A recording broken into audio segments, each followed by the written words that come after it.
الحمد لله رب العالمين والصلاة والسلام على رسوله محمد وآله وصحبه أجمعين أشهد أن لا إله إلا الله وحده لا شريك له وأشهد أن محمدا عبده ورسوله وبعد. نماز کے اندر پہلی رکعت میں آپ کے سامنے سورہ بقرہ کی 3 آیتیں تلاوت کی گئی ہیں.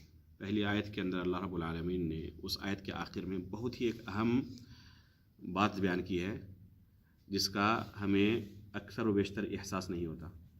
اللہ رب العالمین نے اس آیت میں کہا ہے ان اللہ لذو فضل علی الناس ولکن اکثر الناس لا یشکرون، کہ اللہ رب العالمین کا لوگوں پر بہت زیادہ فضل و کرم ہے. اللہ رب العالمین لوگوں پر بہت زیادہ نعمتیں نازل کرتا ہے، نعمتوں سے نوازتا ہے، لیکن اکثر و بیشتر لوگ اللہ رب العالمین کا شکریہ ادا نہیں کرتے. نعمتیں حاصل ہوتی ہے، اس کے باوجود وہ اللہ رب العالمین کا شکر گزار بندہ نہیں ہوتا. ہمارا رویہ ایسا ہونا چاہیے کہ اللہ رب العالمین کا ہم زبان سے بھی اور عمل سے بھی شکریہ ادا کریں.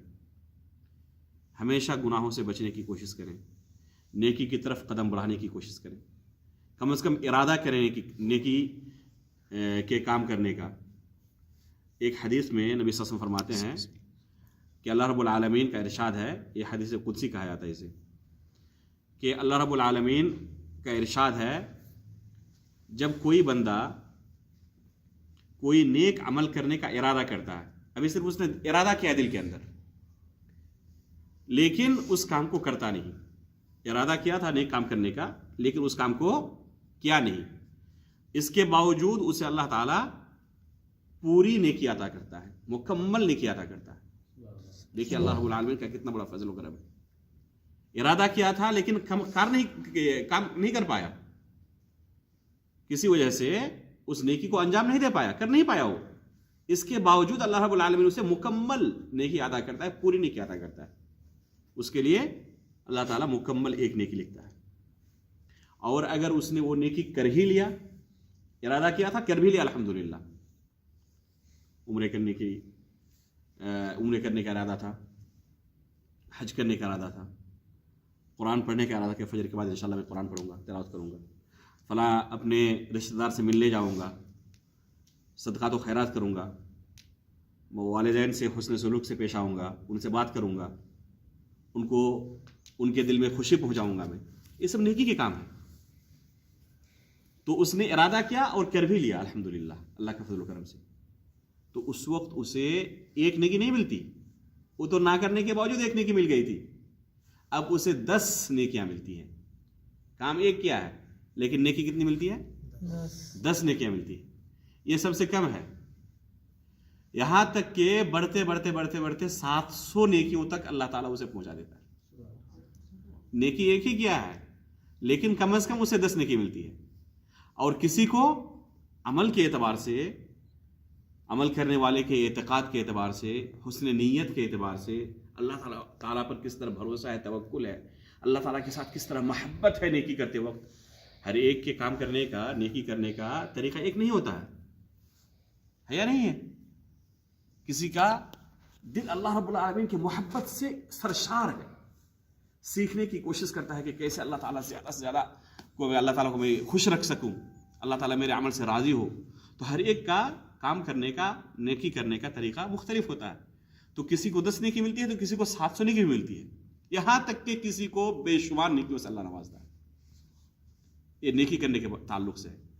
گناہ کے تعلق سے کیا ہے کہ اگر کسی نے کسی گناہ کا ارادہ کیا، دل کے اندر کسی گناہ کا ارادہ ہوا، اللہ تعالیٰ بچائے ہم لوگوں کو، ارادہ کیا لیکن اس گناہ کو نہیں کر پایا، نہیں کیا اس نے اس گناہ کو، ارادہ کیا تھا لیکن نہیں کیا، تو اس کے لیے بھی اللہ تعالیٰ ایک نیکی لکھتا ہے.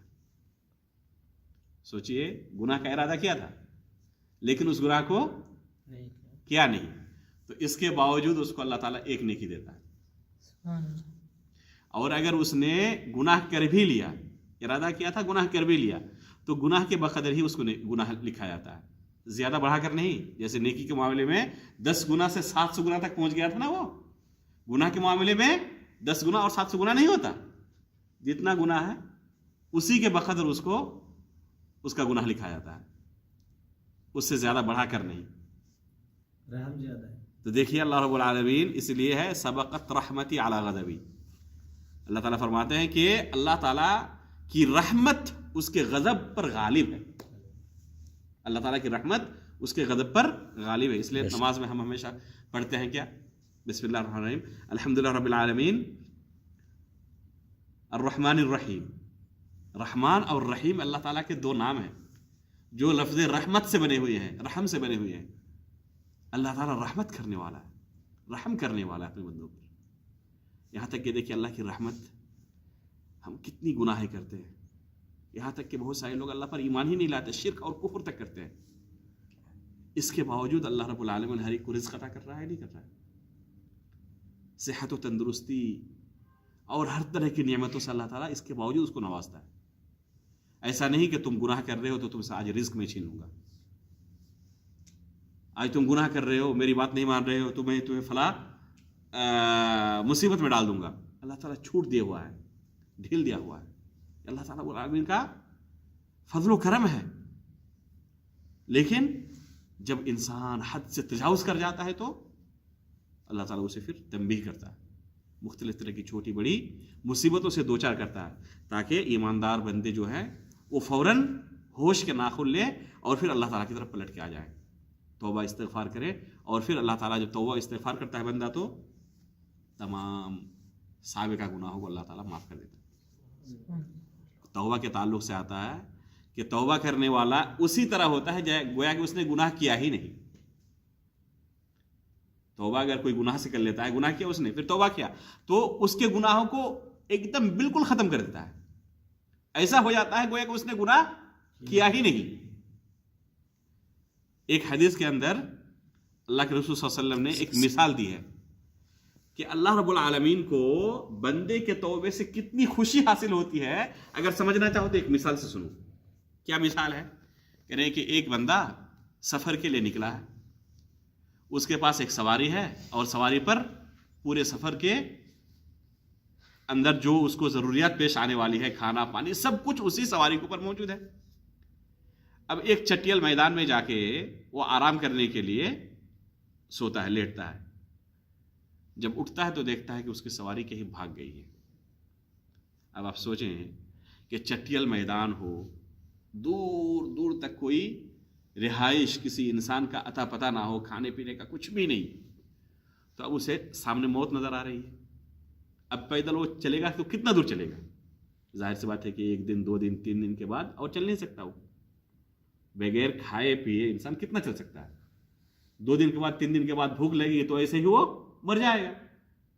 अब उसे अपने सामने मौत नज़र आ रही, खाने पीने के लिए कुछ नहीं, सवारी थी, सवारी भी भाग चुकी है, अब वो चल भी नहीं सकता और सामने कोई भी ऐसा कुछ नज़र नहीं आ रहा है कि कोई रिहाइश हो, कोई इंसान हो, कुछ हो। चटियल मैदान, कुछ भी नहीं। अब उसको अपने सामने मौत नज़र आ रही है कि अब तो मुझे मरना है, अब कोई मेरा पूछने वाला नहीं मुझे। मायूस होकर फिर सो जाता है, वो लेट जाता है। फिर जब दोबारा आँख खुलती है तो देखता है कि उसकी सवारी पूरे साजो सामान के साथ उसके सामने मौजूद है। तो उसको कितनी खुशी हो गई, अब सोचिए। अब वो खुश हो गया, पागल हो गया है खुशी से, खुशी के मारे, और खुशी के मारे कह रहा है कि अल्लाह तू मेरा बंदा है, मैं तेरा रब हूं। यानी जबान से क्या अदा हो रहा है खुशी के मारे उसे इतना भी पता नहीं। हालांकि कहना क्या चाहिए था कि तू मेरा रब है, मैं तेरा बंदा हूं, लेकिन खुशी के मारे पागल हो चुका है, जबान से क्या अदा कर रहा है उसे ये भी पता नहीं। कहता है कि तू मेरा बंदा है, मैं तेरा रब हूं। इतना पागल हो चुका है खुशी मारे। तो नबी सल्लल्लाहु अलैहि वसल्लम फरमाते हैं कि अल्लाह ताला को उस बंदे को दोबारा नई जिंदगी मिलने के बाद जितनी खुशी होती है ना, अल्लाह ताला को उससे भी ज्यादा खुशी होती है जब कोई बंदा गुनाह करने के बाद अल्लाह के सामने तौबा करता है। इसलिए हमेशा कोशिश हमें ये करनी चाहिए कि हम सिर्फ नेकी के काम में इरादा करें और कदम आगे बढ़ाएं, गुनाह के काम से दूर ही रहें। अगर दिल के अंदर गुनाह करने का इरादा भी आए तो फिर कोशिश करें कि उस गुनाह को ना करें। अगर इरादा भी आया था और हमने नहीं किया तो उसके बाद भी हमें नेकी मिलेगी, उसके बाद भी हमें नेकी मिलेगी। और अगर कभी शैतान के चक्कर में पड़कर गुनाह कर भी लिया हमने तो फौरन अल्लाह की तरफ पलट के आएं और तौबा करें। अगर तौबा करेंगे तो फिर वो गुनाह खत्म हो जाएगा और अल्लाह ताला और ज़्यादा हमसे राज़ी होगा, खुश होगा और अल्लाह ताला हमें उसका बदला अता करेगा। तो अल्लाह ताला से दुआ है कि अल्लाह ताला हमें नेकी یہ کاموں میں آگے بڑھنے کی توفیق عطا فرمائے، گناہوں سے بچائے، اور جو گناہیں ہم سے سرزد ہو چکی ہیں اللہ انہیں